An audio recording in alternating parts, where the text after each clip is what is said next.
Nos corresponde ahora estudiar con detalle el séptimo mandamiento. La formulación original es negativa, es no robar, un absoluto moral. Pero recuerden que siempre detrás de esa formulación hay una invitación a vivir bienes que hay que fomentar, que hay que cultivar. Claramente el bien que el séptimo mandamiento nos propone es vivir la justicia. El catecismo de la Iglesia dice que este mandamiento prohíbe tomar o retener injustamente los bienes del prójimo, o bien perjudicar de cualquier manera al prójimo en sus bienes. La idea de fondo en este mandamiento es muy bonita, es articular dos principios que podría parecer que se contraponen, pero no, van armónicamente unidos. Uno es el que denominamos destino universal de los bienes. Dios prevé que los bienes de la creación sirvan a toda la familia humana. Esta creación bonita que Dios nos ha dejado está pensada, está prevista para que toda persona de la familia humana se pueda beneficiar. Pero al mismo tiempo hay un derecho legítimo a la propiedad privada. Es decir, que no todo sea de todos, sino que es legítimo que yo, cada uno de nosotros, posea como mías ciertos bienes, ciertas realidades.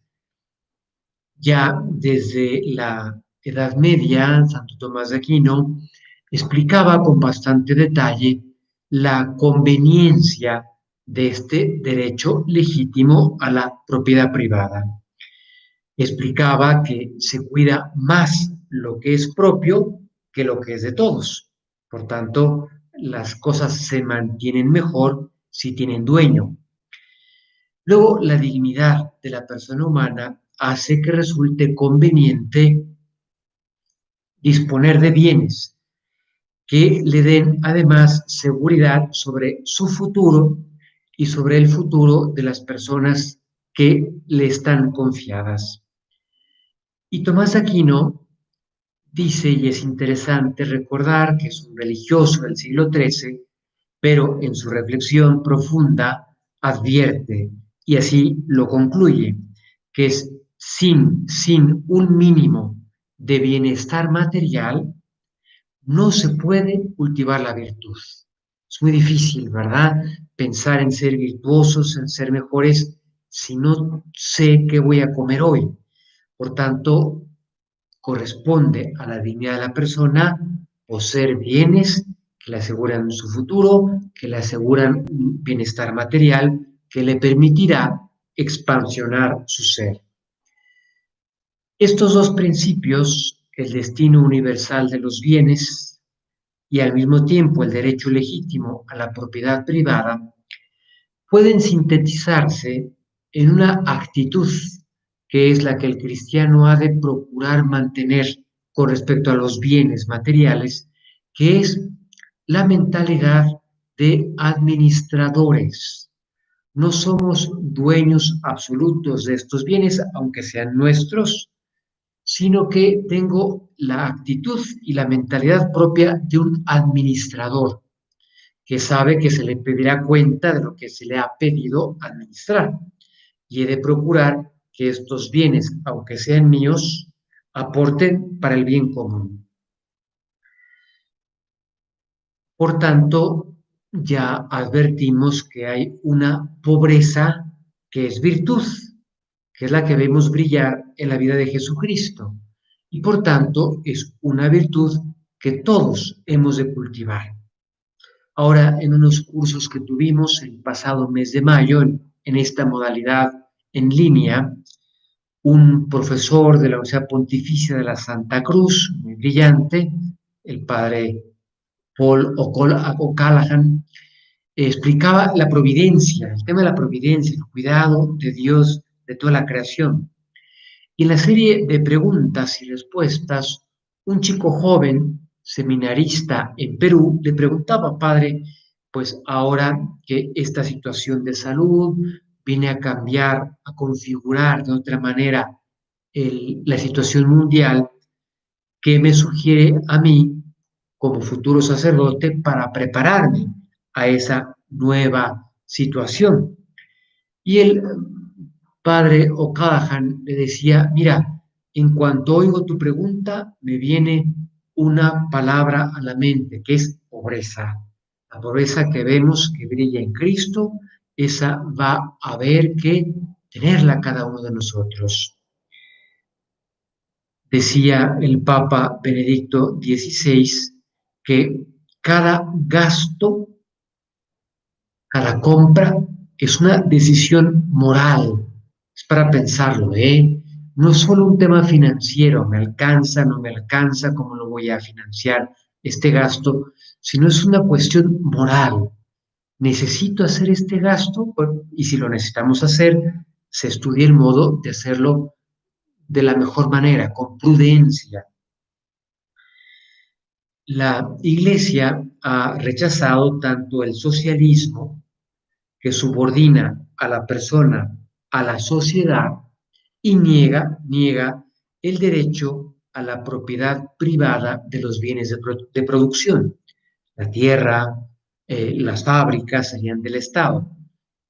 La Iglesia ha dicho que ese régimen atenta contra la libertad de la persona, contra su dignidad.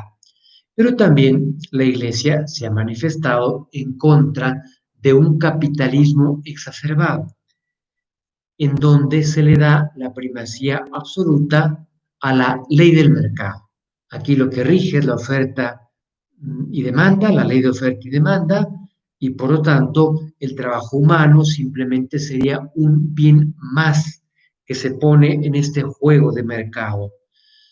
La Iglesia ha dicho no a esa concepción de organizar la vida en la sociedad, porque se trata de velar por las personas, no solo por las ganancias.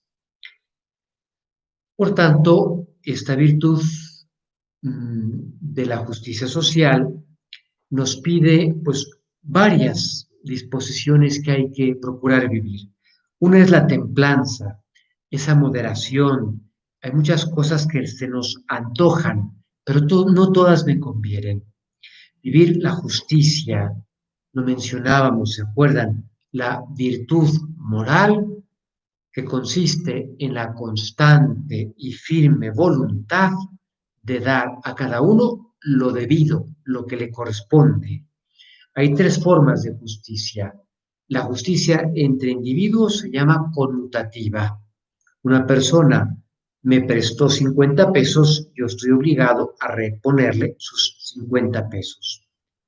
Está la justicia distributiva, que es la justicia que relaciona la relación entre la comunidad hacia los ciudadanos, que ha de procurar, de ahí el nombre, distribuir los bienes en proporción a las necesidades y a la contribución de cada uno de los miembros de la comunidad al bien común.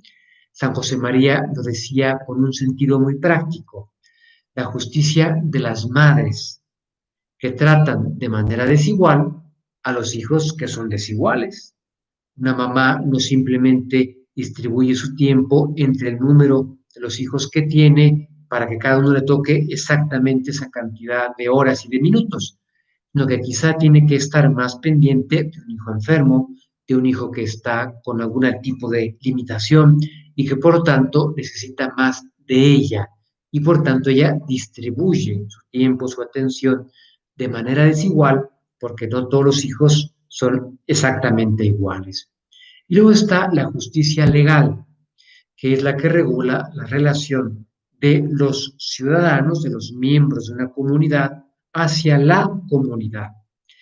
Se llama legal porque está ordinariamente especificada en leyes, por ejemplo, pagar impuestos.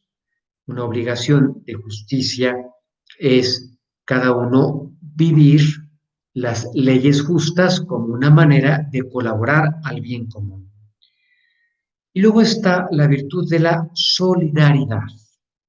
No basta para que las cosas funcionen en la sociedad la pura justicia. Hace falta la solidaridad, que es ese empeño en favor del bien común.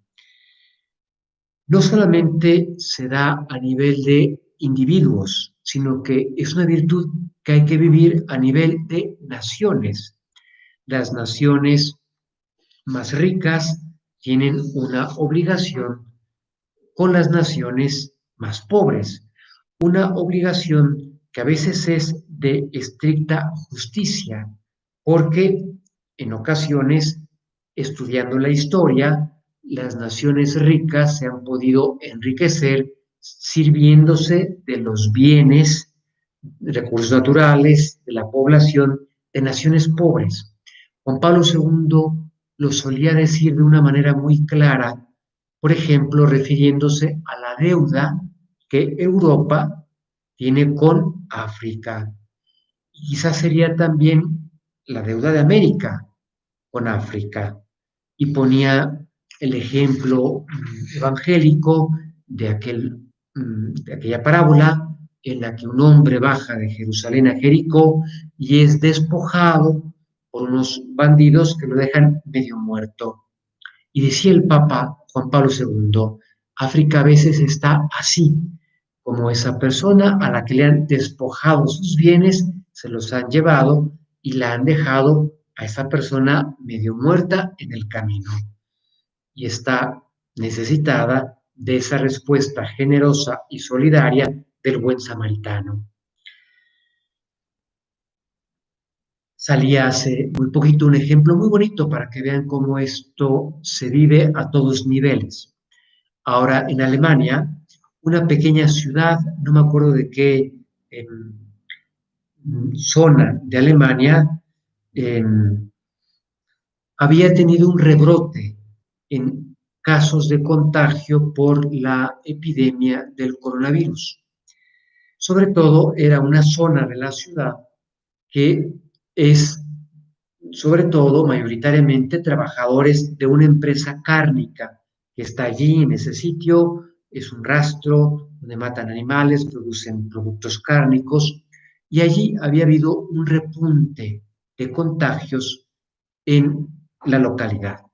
Y tuvieron, por tanto, que confinar esa zona.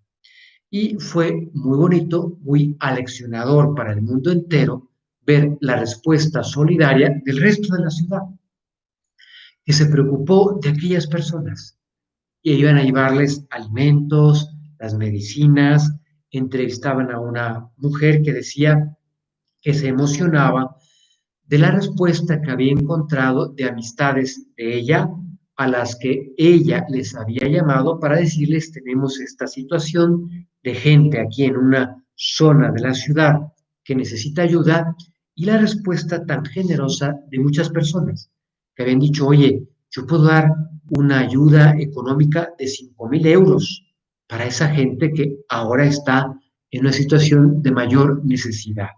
Por tanto, solidaridad, no solamente la respuesta individual, sino también respuesta a nivel de nación o de sociedad. ¿Cuáles son las faltas concretas a este séptimo mandamiento? ¿Cómo puedo yo faltar a esa obligación de respetar los bienes ajenos? En primer lugar, el robo o hurto, que es tomar los bienes del prójimo de una manera oculta, porque si esa apropiación de los bienes del prójimo se hace con violencia, se llama rapiña y lógicamente aumenta la gravedad. Luego está el fraude, que es un robo que se comete engañando al prójimo, con trampas, con documentos falsos, etc. Luego está la retención del salario justo del trabajador. Es una falta al séptimo mandamiento, a la virtud de la justicia.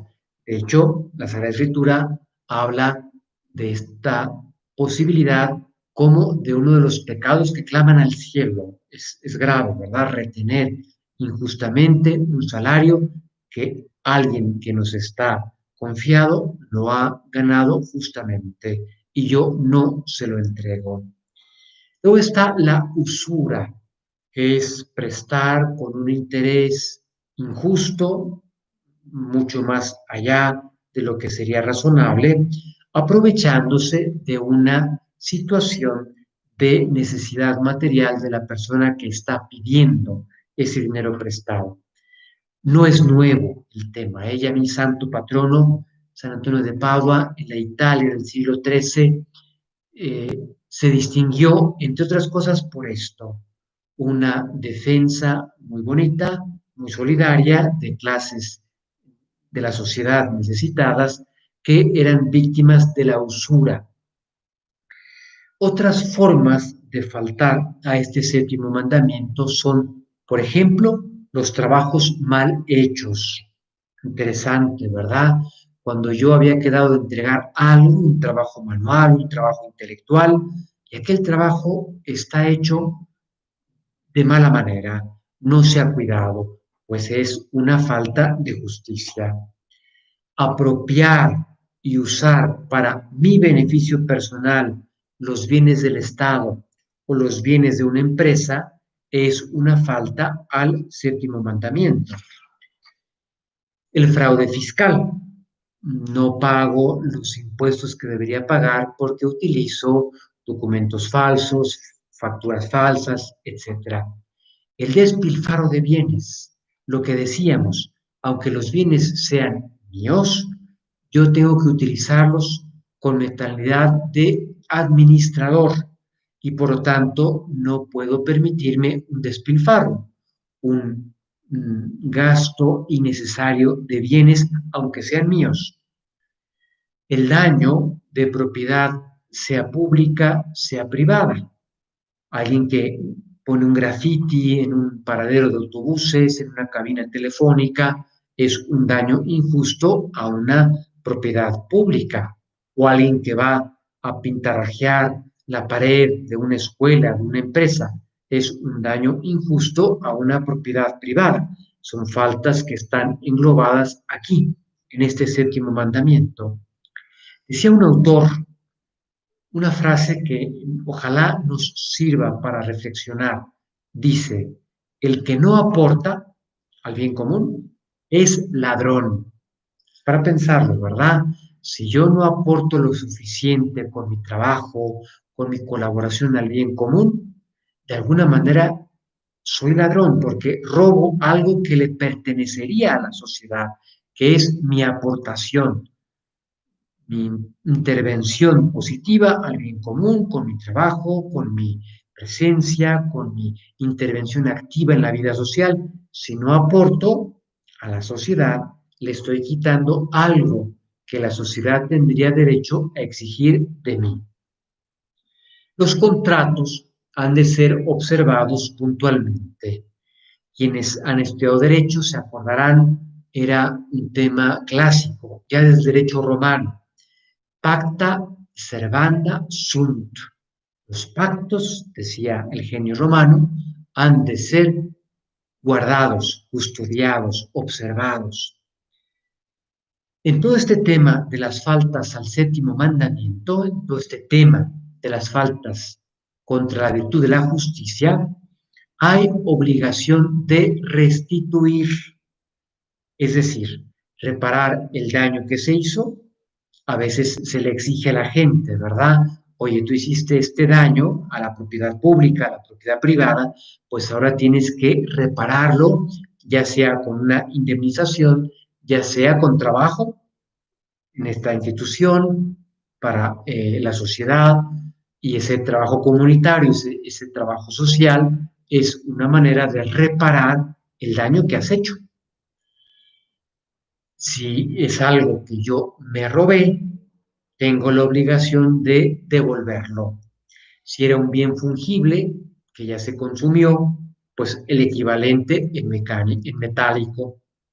Si no tengo modo de devolvérselo al dueño, siempre puedo restituir, por ejemplo, dando aquello como limosna a personas necesitadas, a una causa social, pero no me lo puedo quedar, no es mío. Ejemplo frecuente que preguntan las amas de casa. Llegan a su casa, sacan lo que compraron en el supermercado y se dan cuenta que la chica de la caja no les cobró un objeto o más de un objeto. Hay que devolverlo. Pero si yo voy con la cajera a decirle, señorita, no me cobró esto, si ahí está el jefe de esta chica, pues puede acabar despedida y la pongo en un aprieto. Entonces cabe decir, bueno, a ver, este artículo que no me cobraron, pues cuánto cuesta o estos artículos y ese importe yo lo entrego de limosna, de ayuda a una familia necesitada, es un modo perfectamente legítimo de restituir algo, que en este caso fue por inadvertencia, o quizá fue advertidamente, alguien que sustrajo algo de la tienda y luego se arrepiente y quiere restituir aquello que no es suyo. Este es un cauce legítimo, ¿verdad? A causas buenas, causas sociales, gente necesitada, darlo de limosna, etcétera. A lo largo ya de varios años, son casi 130 años, se ha ido formando un cuerpo doctrinal que busca desde el mensaje cristiano iluminar la vida del hombre en sociedad. Esto arrancó en el siglo XIX, se acuerdan que vivíamos la revolución industrial, aparece la máquina que hace el trabajo mucho más eficiente, pero que introduce una situación social muy preocupante. El trabajo que antes hacían 10 costureras, pues ahora basta con que una vigile la máquina y las otras 9 a la calle. Y quedaban en total indefensión, en una situación de absoluta vulnerabilidad. Y la gente que se veía despedida de su trabajo, porque las máquinas habían llegado a los talleres, estaban dispuestas esas personas a trabajar en unas condiciones prácticamente de esclavitud, con tal de tener algo de trabajo y generar algo de ingreso para su familia. Claramente, aquello era una situación de injusticia. Y la Iglesia quiso iluminar con la luz del Evangelio esa situación y fue empezando a orientar, dando unos principios que sirvieran para organizar de alguna manera la vida en la sociedad. La primera encíclica este, de esta preocupación social tan clara por esta nueva situación que se presentaba es la Rerum Novarum. Fíjense el título, de las cosas nuevas que estábamos viendo que acontecían en el orden social. Es del Papa León XIII, 1891. Y desde entonces, lo que yo les decía, ya son 130 años, se ha ido perfilando, se ha ido enriqueciendo este magisterio de la Iglesia para temas sociales. Por ejemplo, San Juan Pablo II, que era un hombre que conocía muy de cerca el mundo laboral, fue profesor, picaba piedra, fue trabajador, fue muchas cosas, poeta, y conocía muy bien el mundo del trabajo, aportó mucho a este magisterio sobre temas sociales. Por ejemplo, por ponerles una referencia concreta, cuando se cumple un siglo de la Rerum Novarum, el Papa Juan Pablo II saca una encíclica social que se llama Centesimus Annus, al año 100 después de la Rerum Novarum, sobre estos temas. También sacó una encíclica sobre el trabajo, un magisterio que enriqueció también Benedicto XVI y que ahora ha enriquecido el Papa Francisco. Por ejemplo, esta encíclica de hace 5 años, Laudato Si, sobre el cuidado de la creación, no es, como dice la gente a veces, con cierta falta de propiedad, una encíclica ecológica, es una encíclica social que enriquece este magisterio que se llama Doctrina Social de la Iglesia. Y ahí el Papa Francisco anima a cuidar la creación, el entorno, este hogar común que Dios nos ha dado y que es de justicia cuidarlo para las siguientes generaciones. Recuerdo, sería tema de todo un curso, pero recuerdo 4 principios básicos de la doctrina social de la Iglesia. La centralidad de la persona. La sociedad es para la persona, no al revés. La persona es un simple medio en el entramado social. La familia, célula básica de la sociedad que por tanto hay que cuidar y proteger. La función del Estado como iniciativa, como eh, estructura que tiene que velar por el auténtico bien común de toda la sociedad. La cuestión clave del trabajo. Ahí profundizó mucho San Juan Pablo II. Nos damos cuenta que en todo el tema social, cuestión clave es el trabajo. Estar sin trabajo, estar desempleado, no es solo una preocupación grande por la falta de ingresos, sino porque el ser humano está hecho, está diseñado para trabajar. Es el ámbito natural donde él pone en juego sus talentos, sus capacidades. Por tanto, el desempleo es un gran drama que hay que resolver.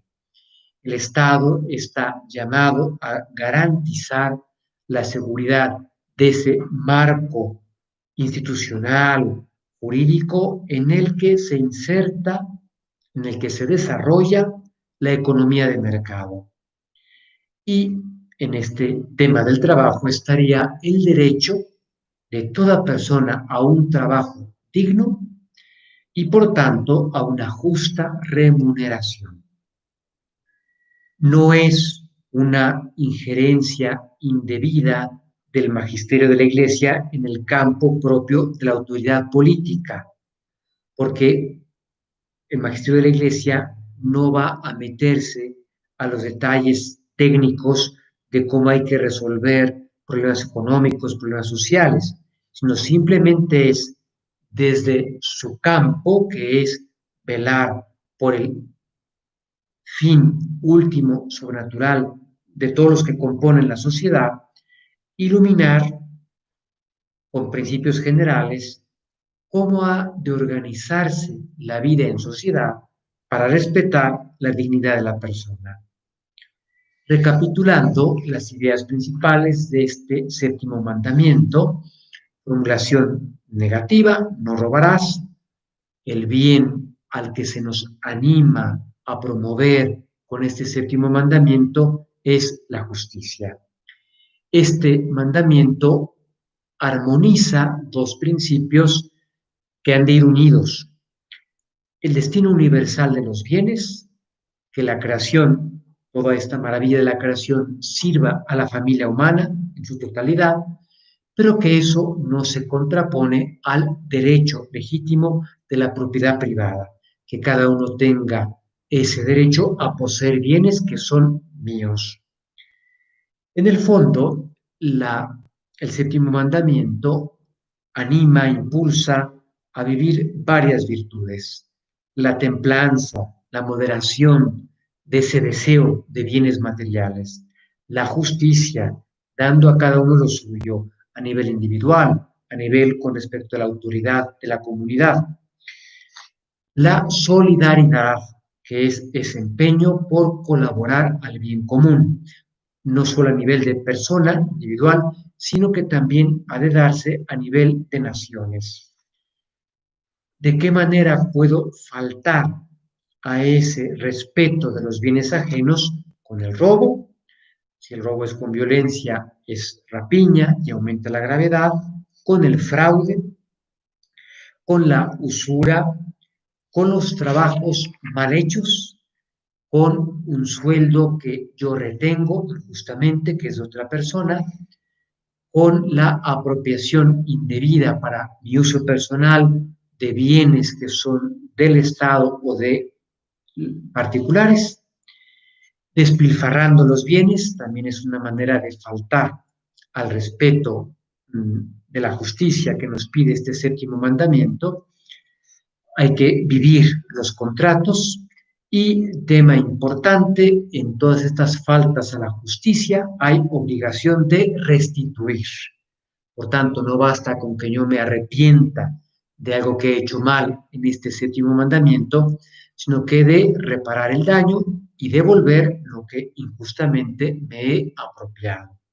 Y recordar que hay un cuerpo doctrinal muy bonito que se ha ido enriqueciendo, que ilumina la vida del hombre en sociedad desde la luz de la fe, del mensaje cristiano, que se llama Doctrina Social de la Iglesia. Estas son las ideas principales que yo quería comunicar con este tema del séptimo mandamiento. Aprovecho para despedirme de todos, para desearles lo mejor y seguiremos en contacto todavía con dos últimas lecciones que nos quedan en este tema de introducción a la teología moral.